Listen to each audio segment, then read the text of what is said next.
Principal sir and dear teachers and my dear fellow interns. I, Riya Singh, intern 2020 batch is here to present a case of a 24 years female, OPD number 10946. उनका occupation है, वो एक insurance company पर काम करती हैं। Educational qualification 12th class तक ही है। आर्ट साइड से थी वो। उनकी चीफ कंप्लेंट्स हैं। फिस्टुला था उनका एनोरेक्टल रीजन पे, जिसमें स्वेलिंग थी, पस डिस्चार्ज होता था। इचिंग भी प्रेजेंट थी फिस्टुलर साइड पे। सर्दियों में उन्हें चिलब्लेन्स की दिक्कत भी रहती थी। पेशेंट को 2 साल से एनल रीजन में स्वेलिंग और पस डिस्चार्ज था, जिससे वो काफ़ी परेशान रहती थी। इचिंग उनकी मेंसेस के टाइम पे काफ़ी एग्रावेट कर जाती थी। उन्हें गैस की भी प्रॉब्लम रहती थी। जब भी बहुत लंबे टाइम तक यूरिन सप्रेस कर लेती थी, लोअर एब्डोमिनल रीजन में पेन रहता था और उसकी वजह से कभी कभी हेडेक भी हो जाता था। यूरिन पास करने के बाद कभी कभी बर्निंग भी रहती थी। उनकी सारी इचिंग जो है उनकी वर्स हो जाती थी जब भी वार्म क्लोथिंग या फिर ऐसा ऑयली फूड कंजम्पशन करने से, छोला राजमा खाने से, उड़द दाल की कंजम्पशन से भी उनको इचिंग में काफ़ी दिक्कत होती और इचिंग काफ़ी ज़्यादा बढ़ जाती थी और गैस की प्रॉब्लम हो जाती थी। खुली हवा में उन्हें रहना ज़्यादा।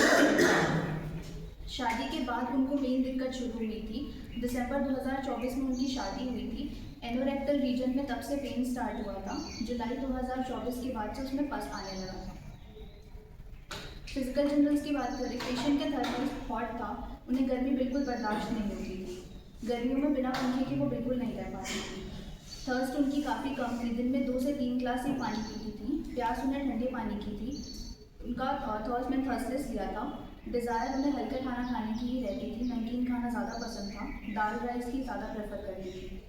एवर्जन था उन्हें स्पाइसी फूड से, छोले उड़द से, जिससे उन्हें गैस बन जाती थी। स्लीप उनकी 7 to 8 आवर्स की थी। ड्रीम नॉर्मल थे, डेली रूटीन के ही आते थे। काम करने की स्पीड काफ़ी फास्ट थी।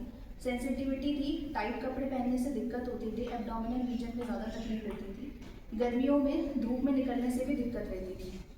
खुली हवा में अच्छा लगता था, सर्दियों का मौसम ज़्यादा पसंद था। ऑब्सगाइन हिस्ट्री की बात करें, मेंस्ट्रुअल हिस्ट्री में मेनार्की उनकी 13 ईयर्स पे थी।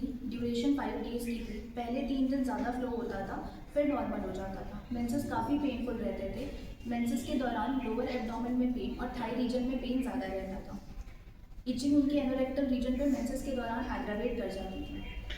फैमिली हिस्ट्री में मदर एंड फादर जिन्हें कोई मेजर इलनेस नहीं थी, 5 सिबलिंग्स थे, 3 सिस्टर थी और 1 ब्रदर थे। पास्ट हिस्ट्री में पेशेंट को कोई मेजर इलनेस नहीं थी, कभी कभार सर्दी जुकाम हो जाता था। चिकन पॉक्स हुआ था उन्हें 9th क्लास में। मेंटल जनरल्स में पेशेंट को बातें रिपीट करना बिल्कुल पसंद नहीं था। वो चाहती थी सब इनकी बातें सुने, ना सुने तो बिल्कुल अच्छा नहीं लगता था। गुस्सा भी आ जाता है, कर भी कभी कभी देती है, लेकिन अपने से छोटों पर। उन पे भी करने के बाद इन्हें गिल्ट आ जाता है कि प्यार से भी तो बोल सकती थी, किसी से बिगाड़ने की क्या ज़रूरत है। बहुत जल्दी रोना आ जाता है, इजली वीपिंग टेंडेंसी है उनके अंदर। किसी भी बात पे या कोई तेज़ आवाज़ में बोल दे तो वो रो देती है। इनकी लव मैरिज हुई थी 2020 में। 2020 से अपने हस्बैंड को जानती थी, अदर कास्ट के थे। फिर 2024 में फैमिली को मना के शादी कर दी थी। शादी के बाद इन्हें इन लॉज की तरफ से इतना प्यार नहीं मिला, क्योंकि वो लोग इनके हस्बैंड की शादी कहीं और कराना चाहते थे, तो इन्हें काफ़ी इग्नोर करते थे। इसी इग्नोरेंस से इन्हें काफ़ी दिक्कत हुई। ये चाहती थी कि शादी के बाद अलग रहें, पर कभी अलग रह नहीं पाई। तो इन्हें लगता था कि हस्बैंड इनकी बात नहीं सुन रहे हैं, यही तो हैं इनके यहाँ पर, वो भी उनकी नहीं सुन रहे हैं, तो मेरा यहाँ तो कुछ बचा ही नहीं। वैसे हस्बैंड से कोई दिक्कत नहीं है, काफ़ी केयर करते हैं वो, लेकिन इनकी इस तरह से बात नहीं सुनते हैं कि मुझे अलग रहना है, या अपनी फैमिली के अगेंस्ट नहीं जाते हैं। इन्हें अच्छा लगता है कि कोई इनकी केयर करे, कोई इनकी बात सुनता रहे। जल्दी डिसीज़न नहीं ले पाती हैं। कोई भी अगर डिसीज़न लेना है उसमें कोई अप्रूवल दे दे तभी कॉन्फिडेंस आता है, अकेले कोई भी चीज़ फाइनल नहीं कर पाती हैं।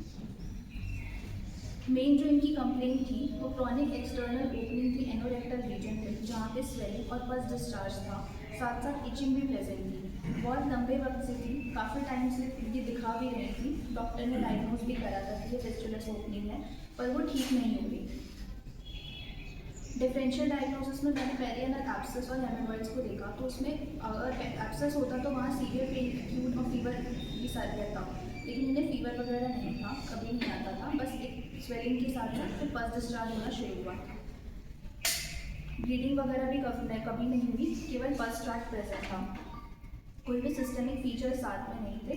तो confirm diagnosis simple fistula in ano, जिसमें मैंने रूब्रिक्स उठाया था। Mind carried, desire to be carried, mind irritability question when, mind weeping tearful mood, mind sensitiveness rudeness to rectum fistula, extremities chilblains feet, general airs and open ambulation, जिसमें medicine आई थी पल्स, Calcarea, silicea और लाइको।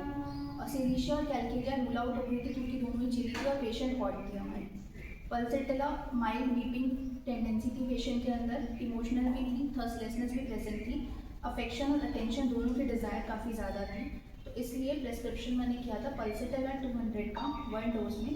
13 तारीख को इनका पहला follow up आया था, जिसमें इनको पस डिस्चार्ज नहीं हो रहा था, केवल इचिंग प्रेजेंट थी और जो यूरिन में भी बर्निंग प्रेजेंट थी वो भी अब काफ़ी कम हो गई है। Thank you.